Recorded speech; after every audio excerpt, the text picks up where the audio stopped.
بسم اللہ الرحمن الرحیم۔ السلام علیکم۔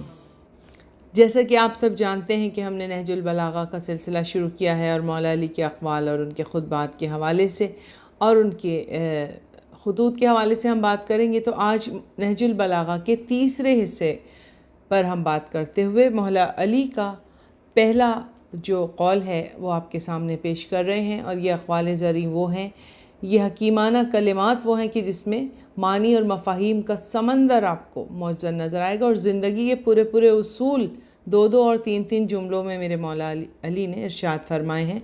تو پہلا جو مولا کا قول ہے وہ میں پیش کر رہی ہوں۔ بسم اللہ الرحمن الرحیم۔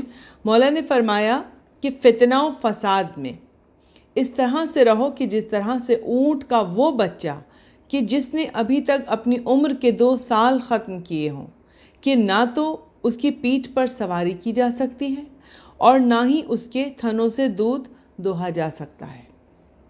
یہ مولا علی نے فرمایا۔ اب اس کو جب ہم ایکسپلین کریں گے اور ہم اس کی تشریح کریں گے اپنے بچوں کے لیے تو یوں ہوگا کہ مولا کائنات کا کہنا یہ ہے، وہ یہ فرماتے ہیں کہ جب فتنہ و فساد کی ہوا سرگرم ہو، اور یہ فتنہ و فساد گھروں میں بھی ہو سکتے ہیں، خاندانوں میں بھی ہو سکتے ہیں، قوموں میں بھی، قبیلوں میں بھی، شہروں میں بھی، آپس میں بھی، غرض کہ جہاں کہیں بھی فتنہ و فساد کی ہوا سرگرم ہو اور وہ زمانے ہوں، تو تم اپنے آپ کو گوشہ نشینی میں لے جاؤ، آئسولیشن میں لے جاؤ۔ تم اس طرح سے ہو جاؤ کہ تم کسی کے کام ہی نہ آؤ، اس حوالے سے کہ وہ تمہیں اپنی شرانگیزیوں میں، اپنے مفادات کے لیے وہ تم لوگوں کو استعمال کر سکیں۔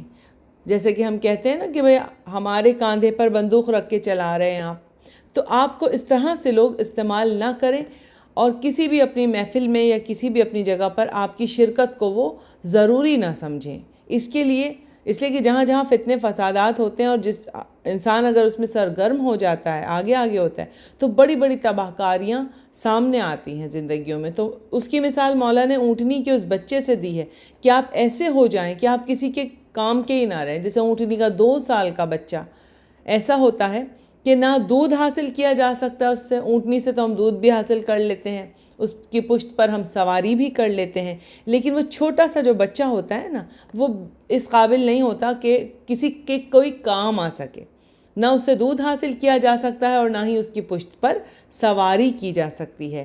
تو مولا کائنات کا کتنا خوبصورت یہ میسج ہے آپ کے لیے کہ فتنہ و فساد کے زمانے میں بالکل اس طرح رہنا ہے کہ آپ کسی کے ہاتھوں میں استعمال نہ ہو سکیں اور آپ گوشہ نشینی کی زندگی میں چلے جائیں۔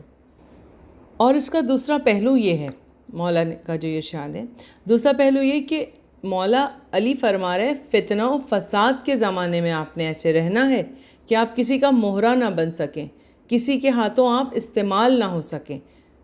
لیکن اس کا دوسرا پہلو کہ ایسا نہیں کرنا ہے کہ حق و باطل کی جہاں بات آئے وہاں بھی آپ خاموش رہیں، خاموشی اختیار کریں۔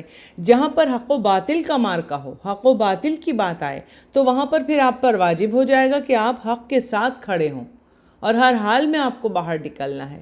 غرض کہ حق و باطل کا مارکا الگ چیز ہے اور فتنہ و فساد جو ہے وہ الگ چیز ہے۔ یہ 2 الگ چیزیں۔ اس کی چھوٹی سی میں آپ کو مثال دیتی چلوں۔ جیسے مولا علی کی خلافت کے زمانے میں جنگ جمل ہوئی، اور اسی طرح سے صفین ہوئی، جنگ صفین۔ تو اس میں جو مولا علی کے ساتھ تھے، چونکہ مولا حق پر تھے، تو یہاں پر کھڑے ہونا آپ کے لیے واجب ہے، اور جو مولا علی کے خلاف تھے وہ باطل تھے۔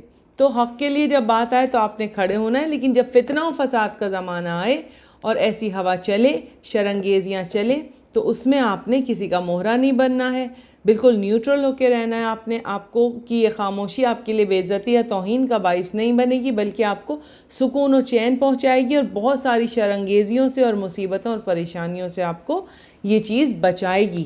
تو مولا علی کے اس قول پر غور کیجیے گا، فکر کیجیے گا، اس کو اپنی زندگی کا حصہ بنائیے گا، اور اگر آپ کو اچھا لگا تو آپ ہمارے اس چھوٹے سے میسج کو جو مولا کے حوالے سے ہے، اس کو آگے شیئر کیجیے گا، لوگوں کو بتائیے گا، اور مولا کا علم پھیلانے میں آپ بھی ہمارے شریک ہو جائیے گا، شراکت دار بن جائیے گا، تاکہ اس کا ثواب ہمارے ساتھ آپ کو بھی ملے۔ اس کے ساتھ ہی مجھے اجازت دیجیے۔